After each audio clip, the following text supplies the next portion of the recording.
Gubernur Sulawesi Selatan, Bapak Andi Sudirman Sulaiman, tiba di tempat acara.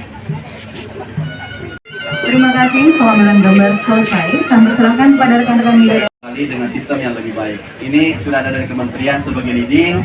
Kita bekerja sama dengan Pemprov untuk masalah kebijakan dari kementerian, dari Pemprov.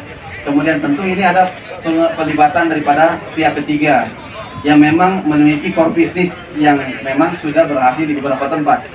Dengan berdasarkan ini sebagai kerjasama dari semua pihak termasuk unsur yang memiliki swasta untuk bisnis lain seperti itu, ini akan keyakinan kita akan jauh lebih kuat.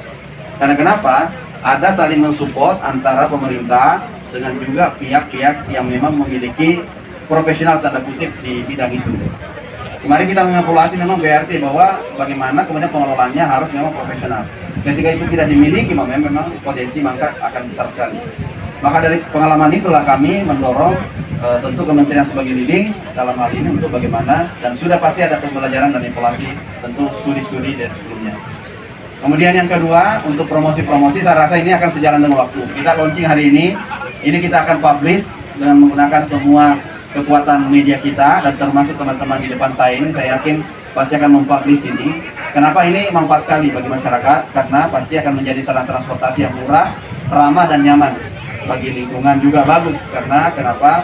Pemanfaatannya akan beralih, apalagi ada perencanaan ke depan untuk bus listrik. Nah, ini sangat-sangat kita dukung sekali. Kenapa? Kebetulan Sulawesi Selatan ini adalah kita memiliki tenaga bayu ratusan megawatt, ada Bakaru juga hydro power plant, dan banyak sekali. Dan ini Sulawesi Selatan adalah terbesar capaian persentase untuk energi terbarukan. Jadi bagus sekali nih jadi bus listrik ke depannya. Dan saya rasa ini adalah harapan Bapak Presiden Jokowi ke depan. Itulah yang mungkin mungkin Pak Dirjen tadi pertanyaannya.